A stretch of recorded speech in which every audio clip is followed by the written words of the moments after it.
Ryan Helsley has a new 2-year deal with the Baltimore Orioles as another closer comes off the board. What does this mean for the Mets, and what does it mean for their pursuit of Edwin Diaz?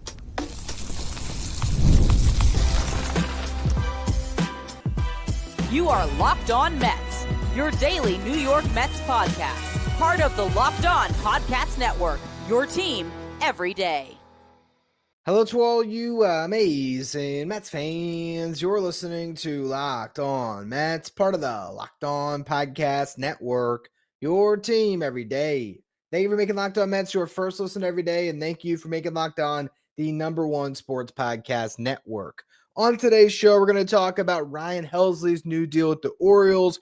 Was it an overpay, or did Helsley deserve this contract? We'll go through it all in the first segment. Then the second segment, I want to talk about how the market for free agent relievers continues to develop. We've seen multiple guys sign, who's left on the market, and which teams still need a closer. Then in the final segment, we'll talk specifically about Edwin Diaz. Should the New York Mets stretch to 5 years to ensure that Diaz comes back in free agency? Before we get to any of that, though, I'm your host, Ryan Finkelstein. I've been covering the New York Mets on this show since the 2019 season. This is the #1 daily podcast on the New York Mets. Want to find any of my written work, you can do so over at justbaseball.com, where I work as the editor-in-chief. Today's episode is brought to you by FanDuel. Right on, new customers can bet just $5, and if your bet wins, you're going to get $300 in bonus bets to use across the app. Download FanDuel today. So Ryan Helsley has a new deal in free agency. The Baltimore Orioles signed Helsley to a 2-year, $28 million deal. The contract does include an opt-out after the first season.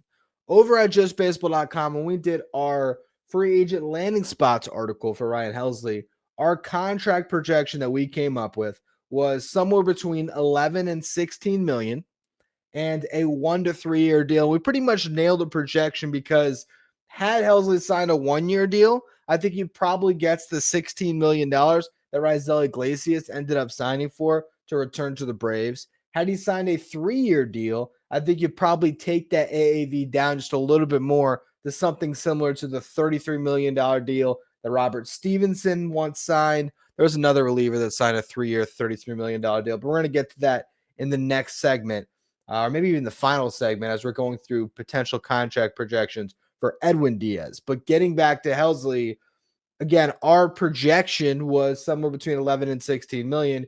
He gets that here at $14 million per over 2 years and gets an opt-out so he can hit the market again after this upcoming season. Now, this makes a ton of sense for the Orioles because they needed a closer. Felix Bautista, who missed all of the 2024 season with Tommy John surgery, ended up needing surgery on his shoulder at the end of this past season. In August, he required a surgery to repair a torn rotator cuff and a torn labrum. So he's probably going to miss all of the 2026 season. Ryan Helsley is their stopgap until Bautista is healthy.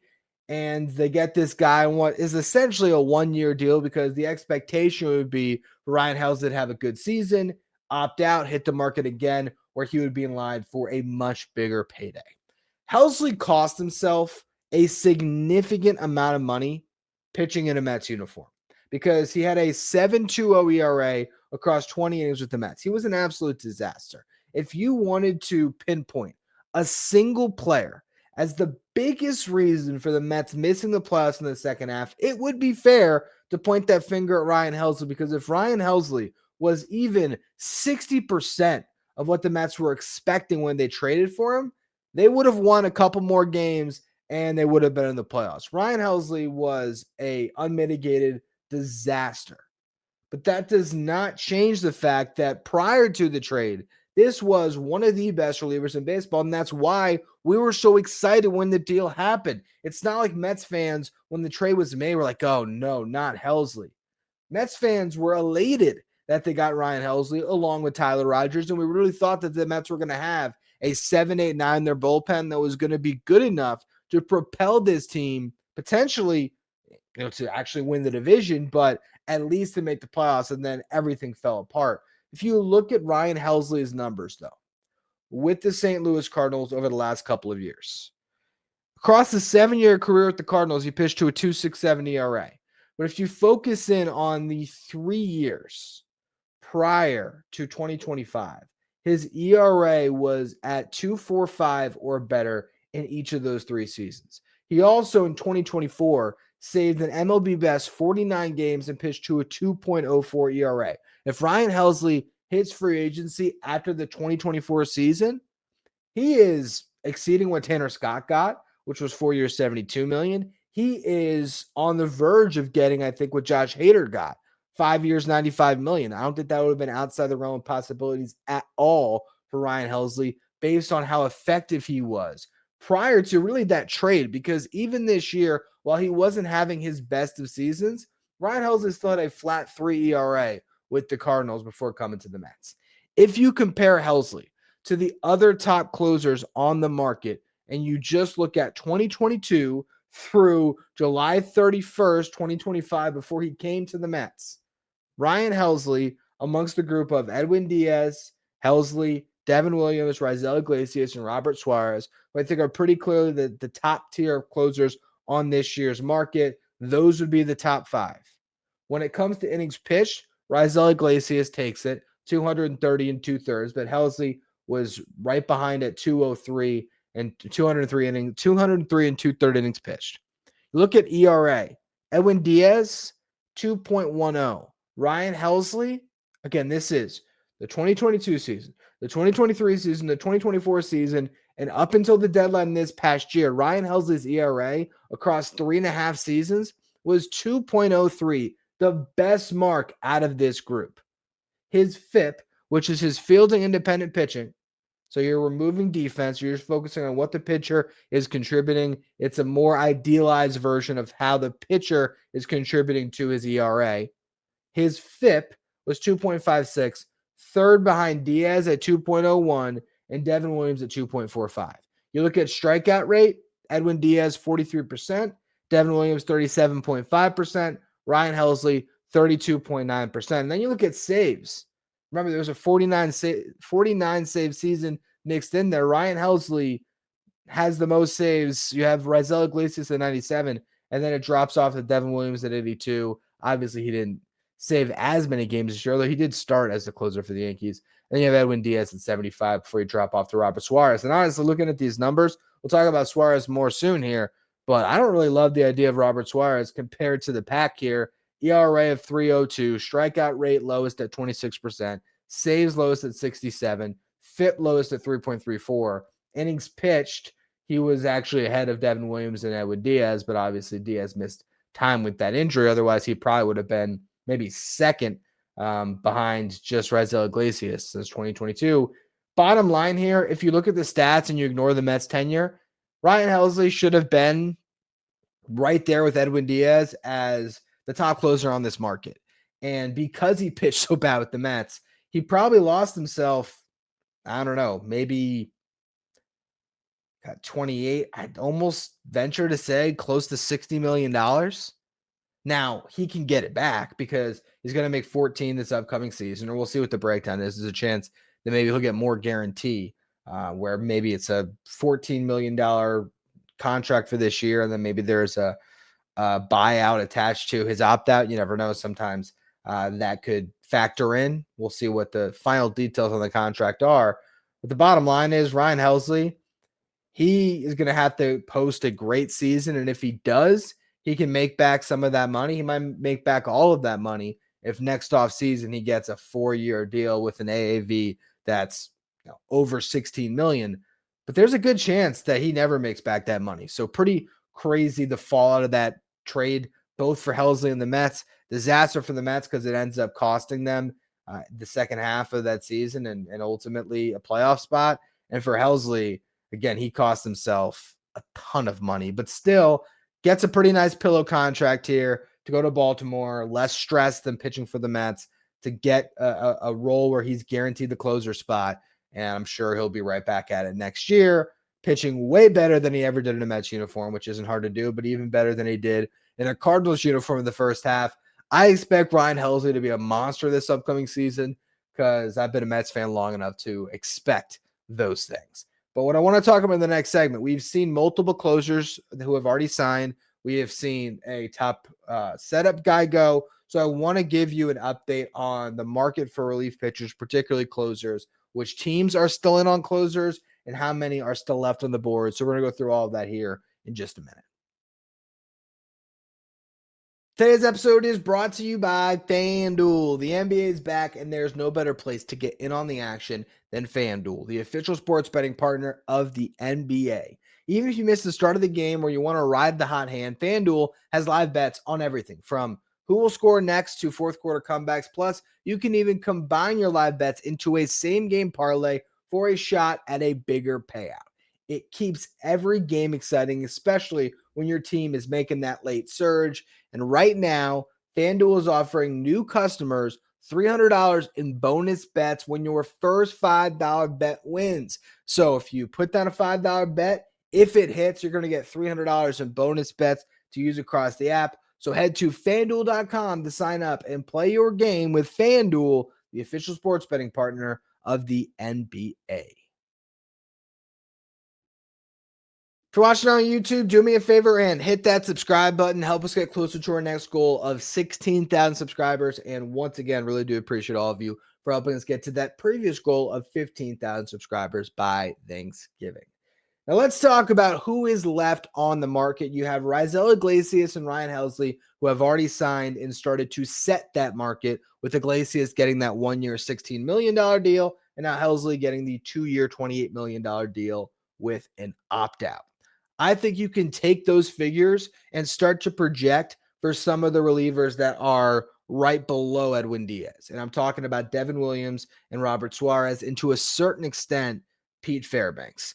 Devin Williams is an interesting one because you look at his stuff, and it's a similar comp to Ryan Helsley, but his season did not end in as much of a disaster. Devin Williams really did start to right the ship, and he was very good in October, and his underlying metrics were also great.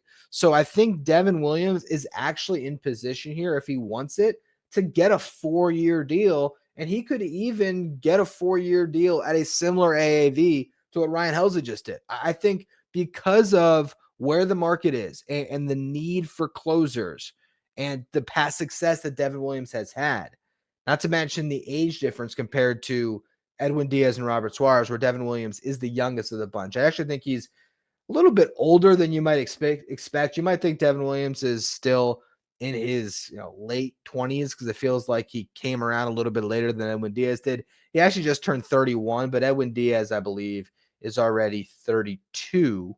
I don't know. Diaz is actually 31 as well, but turning 32 in March. So actually, Diaz is not that much older than Devin Williams, less than a full year. But Devin Williams is, I want to say, 3 years younger than Robert Suarez, who I believe is already 34. He is, and he is going into his age 35 season. So you look at those two guys. I think those are the two guys that the Mets could sign that are not named Edwin Diaz, where you can envision a world where you do enough in the setup reliever market where your bullpen is at least as good as it was, if not better, if you really did sign some top end, setup guys for that new closer, whether it be Devin Williams or Robert Suarez. I think Suarez is in line to probably get what Raisel Iglesias got, but maybe because he hangs around the market a little bit, maybe because he doesn't have a team that he's set to go back to, like Iglesias did with the Braves. Doesn't seem like the Padres are going to re-up with him, so maybe Suarez can squeeze out a second or even a third year at something close. I think if it's a 2-year deal, he could probably get the $16 million per, or the $16 million salary that Iglesias got with the Braves. I think if it stretches to a 3-year deal, probably looking more like Ryan Helsley money. Again, Devin Williams, the age thing can throw everything into whack. I just don't know how many years he's going to sign for. And what type of contract is he looking for? Is he looking for the 1+1 like Ryan Helsley did? If so, I think he probably does a little bit better than Helsley. Maybe he can get $16 million. Maybe it's the same type of deal, 2 for 32 with an opt-out. But I think that the market is right now probably really, really crazy for Devin Williams and Robert Suarez in particular, because I think those are guys without qualifying offers attached that really span the entire market, where you have some of the lower end teams who are looking for a closer that can still talk themselves into, we're going to be the team that signs Devin Williams and gives him a closer role to prove it and go out and hit the market again. I think that you could find any of the top end, big market teams that would be in on any of those three guys. And then beyond that, you get to Pete Fairbanks, Kyle Finnegan, Emilio Pagan, and Kenley Jansen as that next tier down, where any of those guys could close. They all closed this past season, but they're not the type of reliever that I think would be a fair replacement for Edwin Diaz, where whoever that guy is, if it's Pete Fairbanks and you did just nothing else to address the closer spot, it's just, all right, we're going to go with Pete Fairbanks because we can get him for $10 million next season, and we don't want to pay Edwin Diaz 20.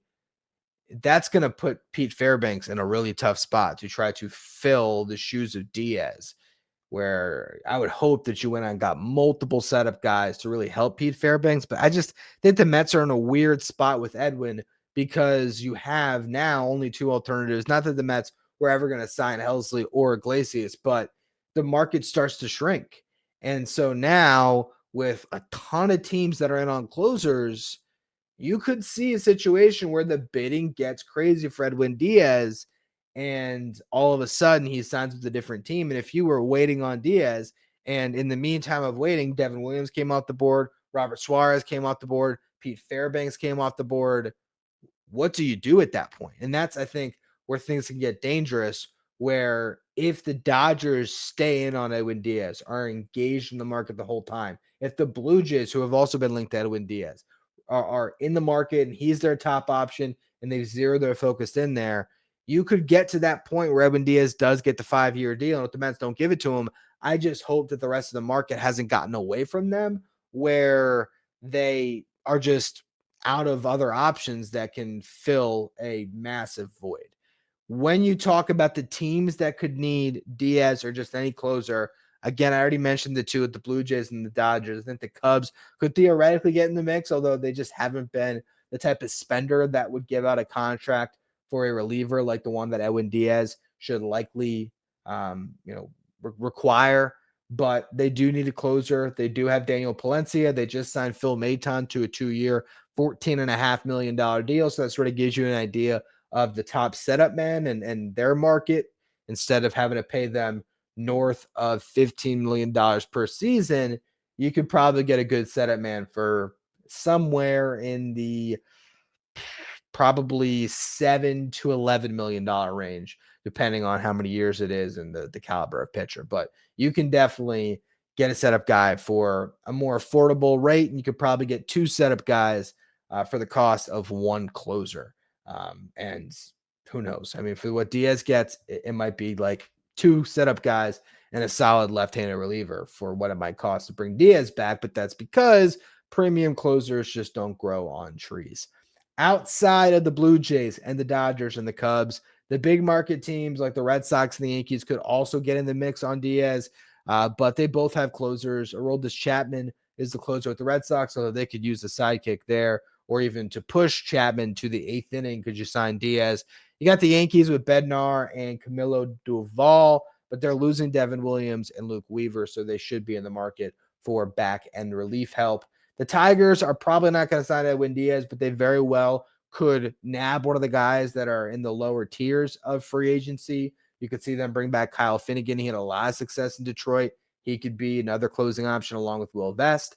The Reds need to either replace or re-sign Emilio Pagan. The Diamondbacks need a closer. The Giants could use a closer, as Renny Rodriguez is going to be out next year after getting Tommy John surgery in September. The Rangers need a closer. The Angels could either re-sign or replace Kenley Jansen. I personally think they will re-sign him because it's the perfect place for him to continue to wind down his career and just chase saves and try to get to 500, which he's getting closer and closer to.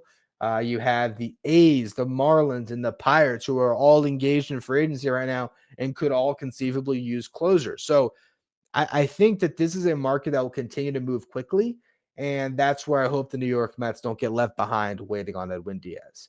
So with all that said, should the New York Mets jump out in front and just give Edwin the 5th year, stop playing around, get a deal done, just give him a rinse and repeat contract of the 5-year, $102 million deal that he previously signed with the deferrals that took that AAV down a little bit? Could they just say, hey, let's just sign it again?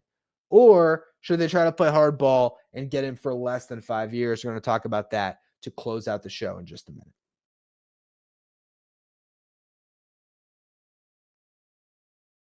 If you're an everydayer that always tunes into the show, make sure you become a Locked On Mets insider. This is our texting service where you get updates from me anytime news breaks on the Mets. You can ask me questions anytime. Take part in our Locked On Mets signed photo giveaways. And get a line graphic sent to your phone each day so you know who's in the starting lineup during the regular season without ever having to go on social media. If you want to be a Locked On Mets insider, go to subtext.com/Locked On Mets, or you can find a link in the episode description.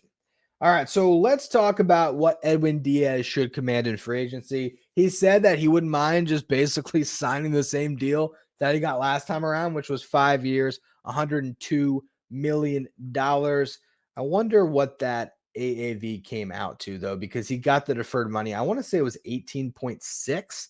So if you look at it that way, technically, if I'm not mistaken, the Josh Hader contract in present day value actually beat Edwin Diaz's because he got 19 million. And I think that's why he did get the 95 million overall, because it allowed him in present day value to beat Edwin Diaz on the richest contract technically that a reliever has ever signed. Again, Edwin Diaz in total money still beats out Hader, but in present day value at the time of signing, Josh Hader takes the cake by a couple million. So now Edwin Diaz back on the market going into his age 32 season. And he's thinking, all right, I could play 5 more years easily. But should the Mets just jump into that contract? And how many teams are going to actually be willing to go to 5 years? If we look back across MLB history, the precedent for the type of contract that Edwin Diaz is looking for is really just his past deal and Josh Hader's past deal. Beyond that, you have Aroldis Chapman in 2017 to sign a 5-year, $86 million deal. Kenley Jansen that same offseason signed a 5-year, $80 million deal. I would assume with inflation, maybe those numbers are similar, but that's sort of the top end. And I would assume, going back, that Chapman in 2017 and Kenley Jansen in 2017 were both younger than Edwin Diaz is now, and the same would go for Josh Hader. Tanner Scott last year got 4 years and $72 million. That right there, that list of contracts, 5 contracts in MLB history where a reliever has made over $70 million. It's Diaz, it's Hader, and it's Chapman, it's Jansen, and it's Tanner Scott last offseason, and that contract turned into a quick disaster for the Dodgers.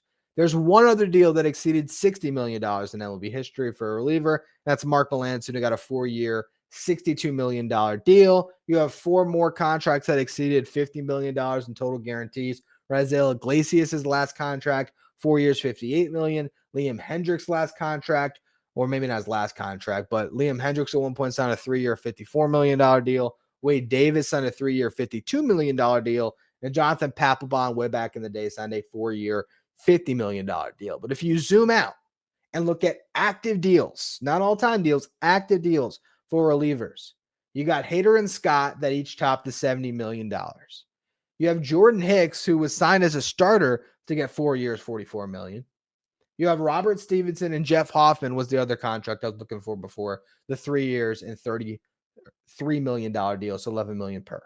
In terms of average annual value, Ryan Helsley slots in at number 4 among active relievers now, with Josh Hader at $19 million, Tanner Scott at $18 million. You have Raisel Iglesias at $16, and now Helsley slots in again 4th at $14 million per. So we do not have a long track record of relievers making $20+ million in free agency. It's literally just Edwin Diaz, and the deferrals took that contract down, where his AAV, the luxury tax hit the last 3 years, was $18.6 million. So the present day value of that deal, let me see if they have it on Spot Track. I mean, 18.6 times 5, so it would have been the $93 million.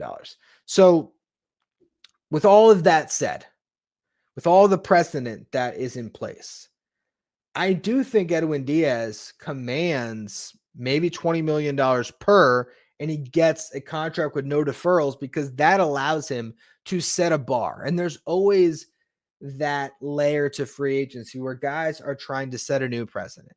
And so if Edwin Diaz got $20 million per, no deferrals, he would exceed Josh Hader's contract in terms of AAV. So you'd have the greatest total guaranteed money in a contract ever with what he signed with the Mets previously, and then he would have the highest AAV ever. If he signs a 5-year deal, it would just be the highest all around. But I don't think that the Dodgers, who have Tanner Scott on their books for the next 4 years, are necessarily going to say, yep, we're going to jump in for a 5-year deal for Edwin Diaz at 32 years old. Instead, it would seem more likely that they would say, hey, we're going to give you a 3-year deal. We're going to give you a ton of deferrals, but give you the most guaranteed cash over 3 years, and you're going to get to be the closer of the Los Angeles Dodgers, who have won 2 straight World Series. You're going to get a couple of rings over the next 3 years. That would be the Dodgers pitch. The Blue Jays pitch, we have a great team. We just signed Dylan Cease. We won the AL last year. We were this close to being the Dodgers. You're the missing piece. And I think they're the team that might just say, screw it, here's a 5-year deal, if they think Edwin Diaz is really that missing piece. If they are actually in that belief, that might be the one team that's willing to go to 5 years. But I don't know if they went to 5 years, I don't know if they would actually give him $20 million per. I think it'd be more likely they would be willing to give him a 5th year, but bring that AAV down a shade.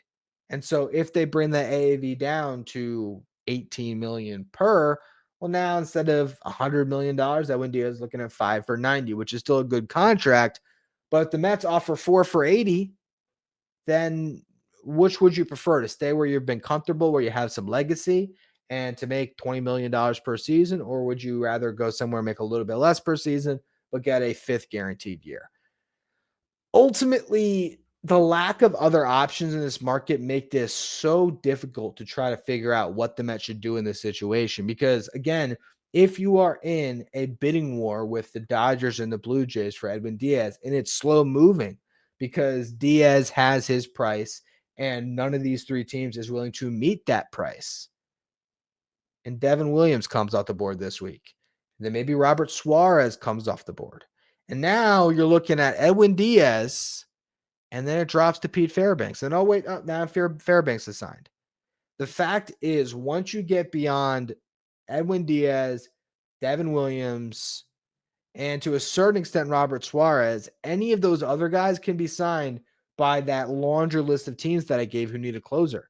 There's nothing stopping the Reds from signing Kyle Finnegan. There's nothing stopping the Reds from signing Pete Fairbanks. Any of these teams can afford that B tier of closer. And so the Mets are in a very tough spot here because they don't want these other options to slip and fall off the table. And then you end up in a position where you have to overpay Edwin Diaz. So if it was me, I'd be trying to find some type of a creative solution with Edwin Diaz right now. Whether that is a just 4-year, $80 million deal, even juice the numbers, right? You can throw some deferred money in there again, where maybe that present day value AAV is still the 20 million, or maybe it's 19 and a half. So it's better than Hader's, but the total guarantee even exceeds the 80 because you're kicking in deferrals like last time. Whether that is a 4-year, $80 million deal and you throw in a 5th year option, or you can even structure deals where you'll see a mutual option for a 5th year that has a buyout. So maybe it's 4 years, 80 or 4 years, 75 million for Edwin Diaz when it comes to the salary he'd make over the first 4 years. But for that 5th year, there's a buyout on a 5th year option where he would get $5 million guaranteed to him. So if the Mets opted out, that's how you get to the 4 for 80. But there also is, again, that layer of an option where maybe the Mets can opt in, Diaz can opt in, he can get a 5th year. I don't know. They got to be creative to get this thing done. But I do think you're in a position right now where you almost want to just sign somebody, even if it is signing Devin Williams first, and then still trying to pursue Edwin Diaz with the hopes of pairing the two. The only issue with that, I think, is if you're going to pair Edwin Diaz and Devin Williams, you can't sign Devin Williams first to a 2-year contract with an opt-out. And what I mean by that is, if Devin Williams is going to enter this upcoming season in a prove-it contract, he's going to want to prove it as a closer. He's not going to want to prove it as a setup man. if you give him long-term security, if you just say, hey, here's a 4-year deal, maybe you give him an opt-out after the second year instead of the first year, but come win with us with the New York Mets, and you're going to lock in right now $60 million guaranteed over the 4 years. I think then, because of the long-term security and the total guarantee, you might be able to get a Devin Williams to sign on without a clear-cut role. But that is something that is important in these free agent discussions. And that's where I think the Mets are in an interesting place in negotiating, because they can't just guarantee a closer spot to Suarez or Devin Williams unless they are either out of the running on Edwin Diaz or he's already signed, basically, right? But if they are still sort of hoping to bring back Diaz, it's going to be hard to sign one of those other two guys when their role is unclear. Unless, again, you sort of give them more years. And then if you're giving a setup guy more years because you don't want to give Edwin Diaz years, does it make more sense to just sign Edwin Diaz? Ultimately, I still think 5 years is a little bit too rich. I'd be trying to get the 4-year deal done. And I would just hope that they are engaged enough with Edwin Diaz that whatever he ends up getting on the market, he brings back to the Mets. That's what you're always hoping for, because that allows you to really sit in a comfortable position of knowing we can always match.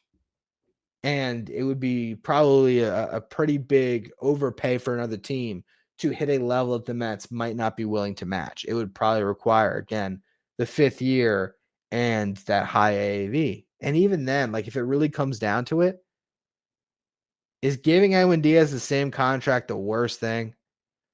I don't love it, but the alternative of not having Edwin Diaz in your team, it's a little bit tough to stomach. So we'll see where things go, but it is notable that the reliever market is moving. We've seen 2 closers sign already. We've seen one of the top setup men come off the board in Phil Maton. And I think this is always a market that can move quickly because every team needs relievers, and that supply and demand, it just can force a lot of action because there's so many teams that need and only so many top end arms to go around. When it comes to starting pitchers, there's also the lack of supply and demand, but the cost and the barrier of entry with all these guys either having qualifying offers when you're talking about the top starting pitchers or a posting fee when it comes to the guys coming over from Japan, that it's just a little bit harder for those deals to materialize, where signing a closer to a 2-year, $30 million deal, that's a pretty easy decision for a team. And if the ball player likes the fit and likes the role, it's a pretty easy decision for them to say, you know what, fine, just like Helsley just did, where it's like, could I wait out in the market and try to get a little bit better? Possibly. But the Orioles have a closer's job. They have the chance of being a good team. It's a good market, good ballpark for Helsley to pitch in. And he gets a 2nd year, so he gets that pillow contract where has the disaster of a 2026 season. He knows he's still making a good salary in 2027, but he has that ability to hit the market again after a platform year. So I think this is the market that's going to continue to move the fastest, and hopefully the Mets just don't get left behind. But that's going to be all for this edition of Locked On Mets. On tomorrow's show, maybe we're breaking down the Edwin Diaz signing. Who knows? I'll talk about any of the latest news and rumors. And if there are no news and rumors, I still want to do a show coming up soon here where we break down a potential trade where the Mets could acquire Jarren Duran to fill their big hole in the outfield. So stay tuned for that throughout this upcoming week. As always, thank you for listening. Make sure you follow, rate, and review wherever you get your podcast. Subscribe if you're watching on YouTube. Thank you for making Locked On Mets your first listen every day. And thank you for making Locked On the #1 sports podcast network.